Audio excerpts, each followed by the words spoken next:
Welcome back. Yes. Yes. I am ready for his PvP. I feel like we've seen every matchup here today now, besides PvP. yeah, pretty much. Which, unfortunately, for you PvP fans, which is no one, we're not going to get one here because we already have a Terran in the finals. Well, I'll have you know that I'm a pretty big PvP fan, all right? Like, I won't... That is a lie, and you know it. But here we are. Speaking of PvP, it's a PvZ, and in the top right-hand corner, we have a player playing for Alpha X. I am a personal fan. He is also from Chile. It is Dastan. And spawning in the bottom left-hand corner of Everdream LE, we have the Brazilian Zerg player representing Team The Bad. It is TheZergLord.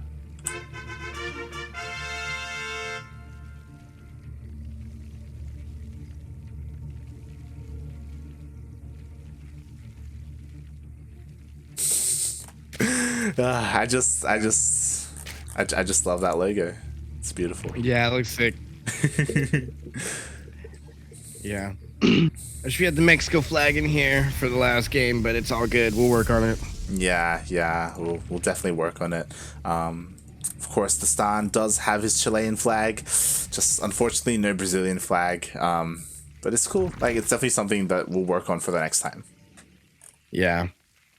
Because there will be a next time. Don't you guys forget. Make sure to let us know how much you love this so we can do it again.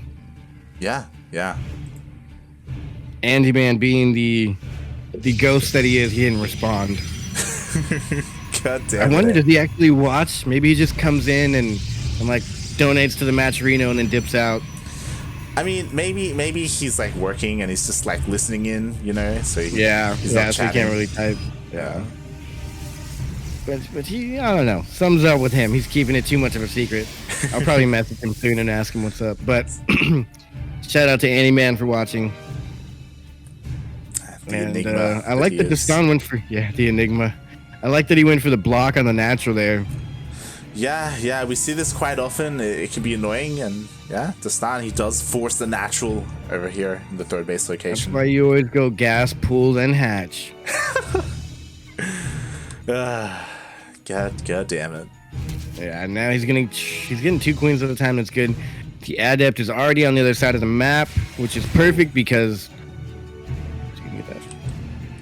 but it's gonna be hard for the queens to go between these 2 bases, and the Lings do not have speed yet.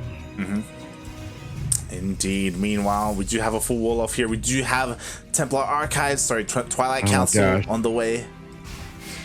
He's going for resonating glaives. I hope so. I feel like it's the only plausible opener now from Protoss against Zerg. Yeah. Either resonating glaives or air. To be fair, I have seen 2-base charge lot all-ins, but the 2-base charge lots. yeah. There is a big tell to that though. Like, it does really well if the opponent went no gas. Exactly. Yeah. Yeah. If you see no gas, there's zealots on the way. Yeah, good defense here from the ZergLord so far, but the adepts are not there yet. They haven't even begun to trickle in. He's just going for scouting here. He's gonna get the warp prism. He's gonna make some more, and he should be going across the map. Yeah. Did he get the gateway upgrade already? He did get. Yeah, he did. Oh, get there it one is. Okay. And unfortunately, the ZergLord, he opted not to go for Overlord speed, so yeah, it's gonna be difficult to get an Overlord in and to scout what exactly he's going up against. As so far, he has no idea. He hasn't gone into the main base yet. Yeah, and I miss watching Ryu play. He always had his Roach Warren done by the 4-minute mark. Yeah. Ryu, he would often get Overlord speed as well, just so we could scout everything. He would always get Overlord speed and early Roaches against Protoss. So, rip. I wish he was here. Yeah, and here we go. Again, the Overlord is trying to go in for a scout, but the War Prism is already moving out across the map. Yeah, he's gonna get the scout a little late. There's 14 lings coming up and just a few roaches. And this is a perfect timing by Dastan. He has it down to the millisecond. He warped those in right as Resonating Glaives completed. And now he's going to try and shade. Ooh, I like this. He's shading across instead of going into the base and then shading around. Interesting. He's taking a different route. Yeah, being sneaky as he does shade, and he didn't have vision. TheZergLord didn't have vision of where he was going, but does rotate down here to the south, does spot all the adepts so far. A little bit late of a shade, but I guess he wanted all of them together. He's going to pull the army out of position, try and go into the northern base. Oh, he finishes the shade on the ramp. Is that like a misclick? I've seen them do that before, because on the ramp you get better surface area, so he does trade really nicely against these things that will be opting to shade out, but loses so many roaches here already, though. Yeah. And I think this is where, nice, throwing in the spine crawler added in there. Yeah. This is where it gets dicey, because the War Prism is in the main. And now he can begin to hit 2 bases at once, and that's where it gets real interesting. And so far, perfect defense from the TheZergLord. He doesn't want to lose all these lings, but that leaves his drones exposed. Roaches are going to make it here. Ooh, War Prism micro. This is nice. Wow, not even opting for the shade. Yeah, you don't see that too often with adepts. Yeah, we should, though. Should happen more often. And we normalized War Prism micro with the depths. Yeah, it was actually really nice to see. And again, the Overlord does spot everything in the main base. Still no third base coming out from Dastan. It is a little bit late, I think. And so far, he's traded really well. Only lost 9 adepts to 35 lings and 4 drones. Jeez. Yeah, the 4 drones, though, is kind of hurting because his economy is not hurting at all. Even though Dastan is like ahead in workers, I guess it did force a whole lot of lings. I don't think lings were the correct response. If you're going to go lings, you need some more roaches added in there, or at least some banelings. But he just went roach ling, and I think that held him back on the roaches. He should have gone heavier on the roaches. Yeah, and I do like this from the TheZergLord. Like, he does have roaches waiting in the main base. He does have roaches here in the natural as well. And then the third, he has the spine. Like, he's just looking solid. He's looking solid on the defense, and at least the creep will get cleared up here. That's a good one. Yeah. He's doing what he can. Meanwhile, the TheZergLord does expand, and he does take his 4th base, unbeknownst to Dastan. So really, he has no idea that that's happening. If the adepts were to the north, then maybe he could deny it. But he just doesn't have any vision. I just hope he doesn't go lurkers. I just really hope he doesn't go lurkers at all. God. I wonder if the last game we saw with lurkers, was it the adepts from the beginning of the game? Because it also started with Resonating Glaives. Yeah, it did. It did start. So I don't know if it was the same adepts that just never died, and then he went, Ling Run by finally. I think this should have been done a while back, but it's going to accomplish nothing. 3 immortals here, shields, sentries. It's a lot of shit. It's 2 shield. Oh my god, yeah. It's a little overkill, but he really doesn't want to lose any workers. I guess it's worth the investment. A little bit of mood command there. He's trying to meet up with his army that is spotted here by the Overlord. That Overlord won't supply block the TheZergLord, but he's got to morph in some Ravagers. He can't just do Roach Ling. Yeah, he actually doesn't have enough gas. He only made 1 Ravager. He doesn't quite have enough to make a better army. And there's a lot of sentries here, a lot of energy. Oh god, he has enough for 2 Ravagers right now. Okay, he's morphing in 2 Ravagers. He's gonna have to trickle in Ravagers. This is gonna be a terrible positioning for him. There's 3 Immortals here, maybe 4 coming up soon. Plus 1 armor should finish up in a little bit. Yeah, we'll see. But with 5 Ravagers, he should be able to drain out the shields over time. Yeah, so far he's doing a good job. Oh god. They're targeting down all the Ravagers. He's down to 2 or 3 Ravagers. He needs to morph more in the midst of this intense fight. And his Corrosive Biles are trying to hit the army. He's not even getting a lot of the army. Like, the Corrosive Biles are not landing. Dastan is backing up perfectly. Yeah, and we'll see, as I think that was the last force field. Oh, 2 more sentries actually warped in as well, so... Wow. My god, he's just trading so well against the roaches. Yeah, this is ridiculous. And now, if he's able to clean this up, I think he's going to try and shade past the army and then retreat. We'll see, as I think that was finally the last force field there for Dastan. He has nothing left, just his main army, but the Roach Ravager has slowly... he's going for it. Yeah. He should be pushed back eventually. I think he's overstaying now. We'll see if he has just enough to break the Roach Ravager. He's pushing on forward so far. He hasn't lost any of his Immortals. He has 4 Immortals, and I think slowly over time, he's just trading better. He wrecked it. Wow, no way. Dastan, you crazy madman. That was sick. Yeah, like look at this. He's gonna win this. There's almost nothing. There's almost nothing left. Like he just kept going. He just didn't stop. Yeah, that base is gonna go down. Now the 4th is cut off from the rest of this this army, and not a single immortal has gone down. None of the corrosive biles are landing. All the overlords are here. He's morphing in more and more units. GG, Dastan takes game number 1. Wow, what a build. Yeah. He didn't get any work done with the adepts, but the follow-up just did it for him.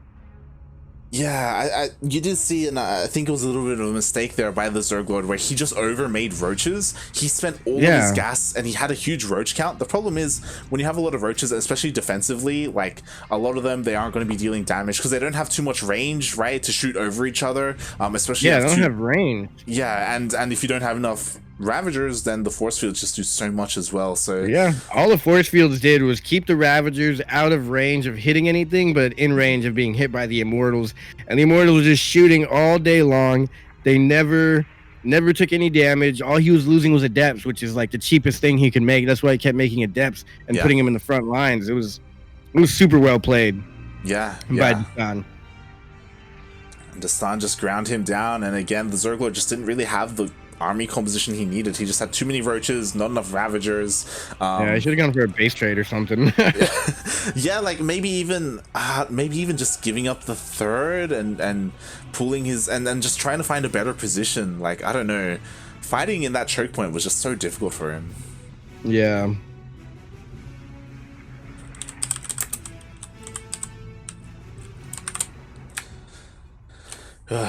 But we'll see. I hope the TheZergLord gets a better chance here, because the TheZergLord is a magnificent player and could definitely go tit for tat with Dastan, but the builds just didn't work out in that way. I feel like we're casting and reaching a new point in StarCraft, which is pretty sick. Like back in the day, not back in the day, maybe like last year, I feel like TvZ was like a very quick match. Terran was pretty much doing like 2 base all-ins or 1 base all-ins, and then we just go like all Zergs would just go infested Terran and Broodlords and win everything. But yeah, it's come to a no place, and even great players like this person in the bottom left-hand corner sometimes loses a game. Let's see if he can pull it off. It is match point for his opponent in the bottom left-hand corner, playing for the Bad Clan Gaming team. It's none other than the TheZergLord.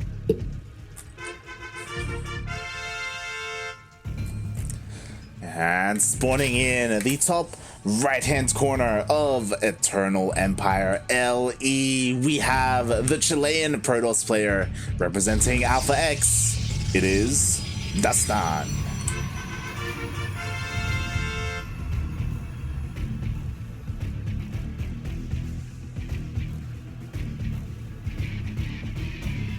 And once again, like, Dastan's on point with his with his natural denial. Yeah. I hate that so much. I just gas pool every time. Ain't nobody got time for that. Yeah. Unfortunately, it is really unfortunate. yeah. It's become commonplace. You know, unless you go for like, unless, you know, there are some Zerg players who send down 2 drones, one to attack the probe, the other to put it down, like for the base. Yeah. And you can also help deny the pylon going down. Yeah. Like, there are different ways to do it, but you know, TheZergLord, he just gives it up. He's like, you know what, just have it. He takes it. Yeah. He's like, it ain't gonna bother me none.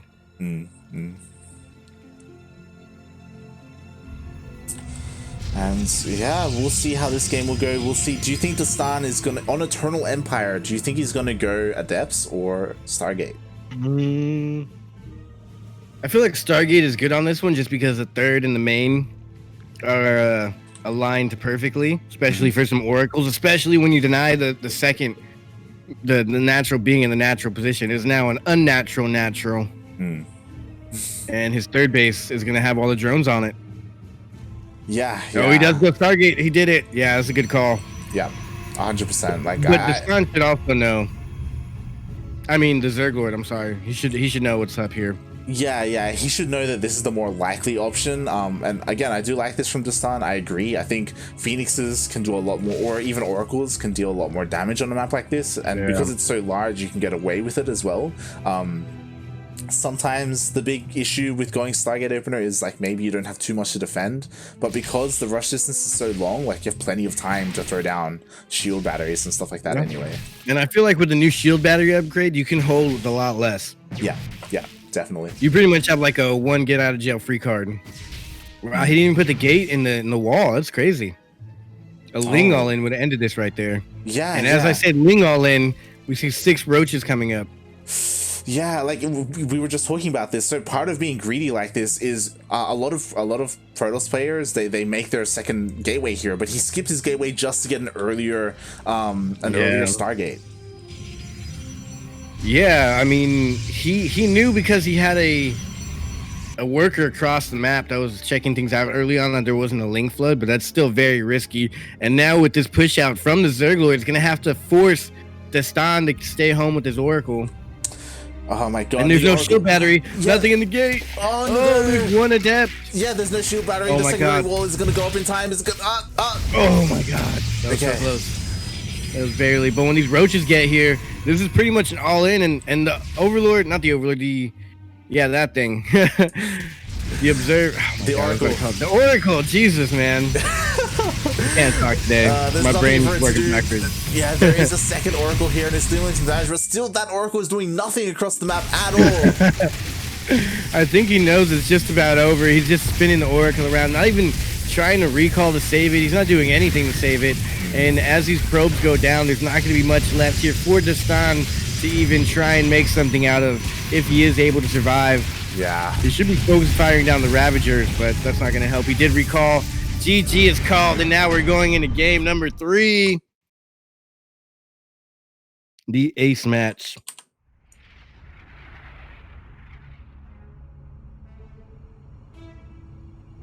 Wow.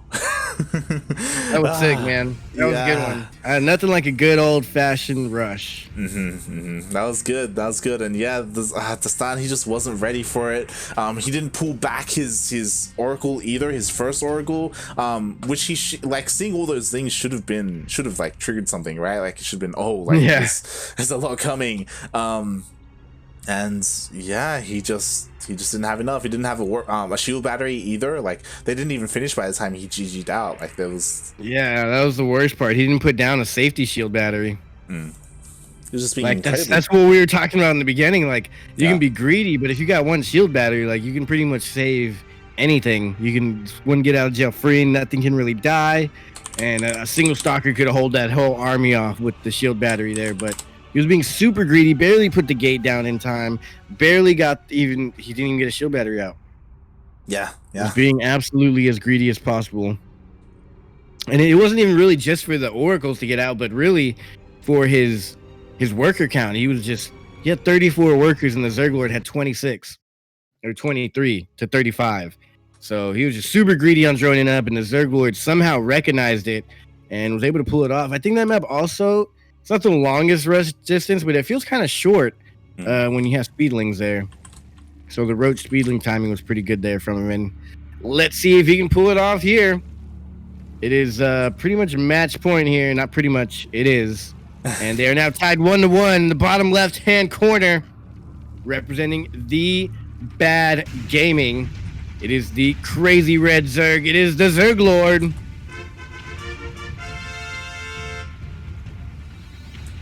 And spawning in the top right-hand corner of Ice and Chrome LE, we have the Chilean Protoss player representing Alpha X. It is Dastan. Now, I think Dastan is favored here to win, but I really don't know. I really do not. I think the problem is that both these players are players that had incredibly deep runs in the DreamHack qualifiers. Yeah. And I think when we say Dastan is favored, okay, it's just trying to fake out. When we say he's favored, like it's because he's one of the few players who has taken out Eric in a best of 3. Yeah. I wish you would play in some other tournaments we have, but Maybe, yeah, he didn't react to that at all. Yeah, he didn't even flinch. Jesus Christ. Yeah. He's like, no way. He even gets his natural for the first time. Yeah, yeah. And part of that is because Dastan, like, he went for that pylon instead, like, trying to fake out the cannon rush, and nope. Beat 3,000 IQ if he transitioned into a cannon rush now. Threw down a late forge. Yeah. Yeah, a late forge. That would be next level. But yeah, it's going to be pretty easy. Here, opener. Real chill opener, neither player being too crazy yet. Mm-hmm. Yeah. Let's see how long till he closes that wall off this time. Yeah, and on a map like Ice and Chrome, again, I love this map. This is my favorite of the new maps. Oh yeah?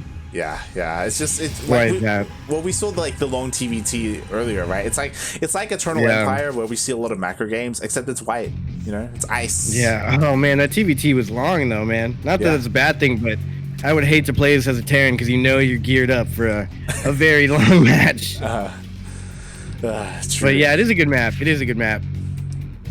It's very interesting for, I feel, Protoss especially because, I mean, I guess it's pretty normal, but they normally take the base on the like left and right hand side, right outside of their main, and they're in their natural, and it's kind of easy to defend because it's all on the high ground. There's really no choke points. Yeah, definitely. Except the main entrance, they usually block it off with some gates, get into the choke points, and then it's pretty smooth defending, and it makes for a bigger macro game, given that these two bases are easy to defend. Yeah, definitely. So we'll see how this game pans out, as we do have a Twilight Council opener once again from Dastan. We'll see if DTs are incorporated. We saw that that may not be the best thing. As maybe he's going for like a Zealot rush, like we saw for the winning match of Ryu and I forgot who it was already. Ryu versus Nano? Yep, Nano. That's right. Yeah. So it is a Dark Shrine, which is a little risky for the final match. Yeah. It's a pretty early Dark Shrine. Again, it isn't a follow-up to Glaive Adepts. There's no glaives. It's just DTs are coming out. And to be fair, the ZergLord, he isn't a player to get Overlord speed, so maybe this scout gets denied. I was about to say, there's no robo, but it's in the natural. Yeah. He's gonna scout this. There's nothing even shooting at that yet. A stalker even right now wouldn't be enough to kill this before it scouts it. Yeah, it's too late. The stalker's coming now, but he's already seen everything there is to see as he goes in. He sees the Twilight Council. He sees the Dark Shrine as well. I think Dastan should cancel this. Oh, after he kills it, do you want to cancel? Yeah. Is it too late though? How long will the Overlord live? Oh no. He could cancel it. Cancel it. It's too late. Is he gonna get blink or something? I don't see this doing too much now. He's committed. But I would like to see him save them, keep him alive, and go into double Archon drops, as opposed to trying to be crazy with just everywhere. Yeah. I mean, we've talked about it before, where with a Dark Shrine, you don't have to do things with the DTs, and then we have immediately turn into Archons. I was gonna say I would like it if he did it immediately, but I feel it's a little crazy. I feel like you should at least try with the DTs. Yeah. Instead, he's just going right in with the Archons, just do this damage. Like this. He's gonna get the Overlord. Ooh, that was good. These links can't even engage. He could probably even get this queen here. Oh. Oh my god, that's so much damage. A queen and an Overlord. That's already like 350 minerals gone right there. Whole bunch of injects, time. Whole nine, and he's got the Observer in the right position. He put it there on purpose. Yeah. So on the way out, he could see anything coming for a surround and also get the creep on the way out. That was next level by Dastan and the ZergLord. It's going to be able to deny the third. That's huge. It's already a little late. Yeah, he killed the probe, he killed the adepts, but with these zealots, he should have enough. Should live. Okay. That would have been really bad if he didn't. Yeah. At the same time, still causing damage. He needs to be careful. There's so many roaches. They can like one-shot the Archon and take out a massive amount of the shield. Second shot could completely kill it. Yeah, it does have to be careful. But again, he cleared a lot of creep. He's dealing a decent amount of damage. Yeah. It's actually going to He's going to continue to clear the creep. Yeah, that's crazy. Oh, he's going for a queen. Oh, queen? Nice. He could get it, but he's being a little bit safe here. He wants to get the creep. He needs to keep that Warp Prism out of range. And the vision! The vision!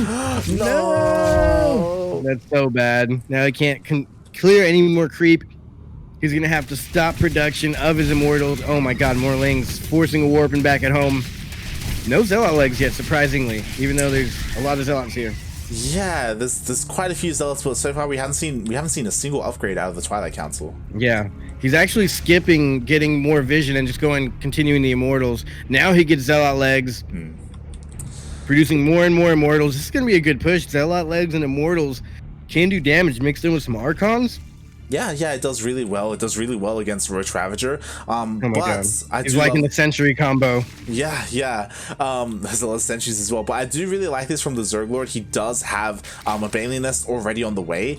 And I can't remember who it was. I think it was Ryu. Was it Ryu the Zerg who, in this matchup, he kept going for like Overlord drops with Banelings to drop on top of the army? Yeah, he did. Yeah, he kept trying to Baneling drop on top of the Sentries, which I feel like it never really worked out completely in his favor. But just the threat of them going on top of the Sentries really kept the army back and preoccupied. Well, especially with this army composition, because he's so Zealot heavy and so there's little anti-air. It's just the Sentries really. So Overlords could just go on top of this army and just drop so many. Oh yeah, there's only one. There's one Stalker here. He needs more Stalkers, honestly, or Archons. Yeah, definitely.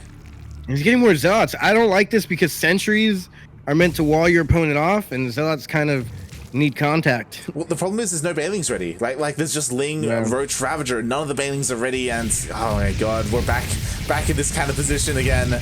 Yeah, he's morphing in 10 now, and that's all he's gonna have. He's breaking his wall down here. I don't know what he's gonna do with the Sentries. I don't know what his plan is here. Yeah, this like wall some army off and then kill it on the other side of the wall. Yeah, okay. He's trying to like scoop some army up. Oh, but oh my god, the corrosive bombs are good. He's moving out of the way. The Banelings get a good connect. All the Zealots go down, and it's not enough here. I don't think this composition was quite right to seal the deal here. Ooh, and now the ZergLord, he's got 86, 90, almost 100 army supply to Dastan's 57, which is mostly in Zealots, which won't do much damage, and Sentries. But he is getting a little bit of a break here. Even if the ZergLord loses his 4th base, I think he can clean this army up and go for a huge push counterattack. Yeah, we'll see. There's another Warping of Zealots as well. So Dastan, he can still fight with this army. He can still compete with it. Oh my god, but with him reinforcing Roach Ravager, the ZergLord may have enough. I'd like to see him go around and snipe that War Prism with 3 corrosive vials. With 3 corrosive vials, but that's just me. That's just style points. My number one issue is always the War Prism. But even without it, he's going to be able to get all these units. No recall. Everything goes down here. The army supply is like 3 times as much, or even 4 times as much for the ZergLord. And this creates room for a massive counterattack. And, ooh, nice snipe there. I didn't know it only took 1 corrosive bot to take out an observer. Wow. And with that, like, now he's ready to just push across the map. Yeah, he's got a couple units back at home to watch the War Prism, because the War Prism can do damage. It's actually going back in now with DTs. Oh, he loaded up the War Prism with DTs, and there's no vision at the 4th base for the ZergLord, so he's going to be able to get some damage done until the vision gets there, just buying a little bit of vision off his opponent, trying to split him in different ways. But now there's nothing but Zealots here. There's 1 shield battery. He's going to have to supercharge it, and it's not going to help much. And Zealots aren't what you want against Zerg. I mean, against Roaches. And even walling off so his Zealots can't get space. The Immortal went down as well. These Sentries went down, but they were able to... Oh, there's no detection! The DTs! Oh, man. He's got to go home. Oh, wait. Does he have the detection? No, he can't see anything. Oh, that was a Zealot. Yeah, he can't do anything. He's actually not even making vision either. Yeah, he has 3. Yeah, they just weren't with the main army. They were defending the DTs that were hitting the 3rd before, so... Dastan, he does hold on. He's got them like sieged up everywhere too, in his 4th base and his natural. He's got Overlords kind of sieged up in weird positions. Yeah, and here we see 3rd base. I mean, the ZergLord. He's expanding. He's taking another base. We can see the supplies as well. Like, Dastan was very much so all in earlier. Yeah, 1 Immortal is not enough here. too many Ravager shots, not enough Sentry energy here, and this is going to be it. He's going to take out the third again. And I think a Disruptor might come into play here. It's already taken a shot and it missed. And I think we're going to see the ZergLord taking out Dastan here in a 2-1 victory. Yeah. We got about 5 more seconds before the GG is called. 14 probes went down. The third base is barely holding on. The army is dwindling. It's 118 to just 18. And Dastan is fighting for this $200 prize here, but he's not going to make it. He calls GG. And that is it. The ZergLord continues. He continues on representing for Brazil. And the Chilean player, Dastan, is going to have to log out, go home, and call it a day, unfortunately. But GG's, man. GG on Dastan. Great play there by the ZergLord. I think the ZergLord's ZVP is just so good. It looked very strong. Yeah, and again, you could also kind of put it on Dastan, where he went for this big, massive push, and this time the ZergLord was ready for it. He had so many more Ravagers ready. He had Banelings ready as well, and we saw, like, it was the first couple of Baneling connections. He only had 10 Banelings, but they immediately crashed into the Zealots, cleaning that up. Yeah, he moved his army. He like parted the Red Sea and just moved his roaches to the left and right, and the Banelings rolled right down the middle. And as soon as all the the Zealots like used their charge, they instantly got just evaporated, and it was great. yeah, and with that, we are getting an all Brazilian finals. BVB finals. BVB, PVT, PVT, BVB. What are we talking about here? This is crazy. This is again, we were talking about this on day 3 of the qualifiers, the final day, where it was Brazil is OP. Yeah, Brazil was just all over the qualifier bracket. They were just taking everyone out. Ryu was the one who was trying to stand strong against them, and here, kind of a similar story. We had 3 Brazilians, and now we have the ZergLord versus Terran in the finals. This is a show Ryu deserved, but unfortunately he couldn't make it. Can't wait to see Ryu play anything again. Yeah, again, like, what's exciting is this is the first event of the year, DreamHack Summer. Like, this is the first one. We've got plenty more on the way as well. So late in the year. Yeah. it's late, but we're here, you know, and I feel like we are here. Yeah, that's what's important. It's not about how you get there, just that you can get there.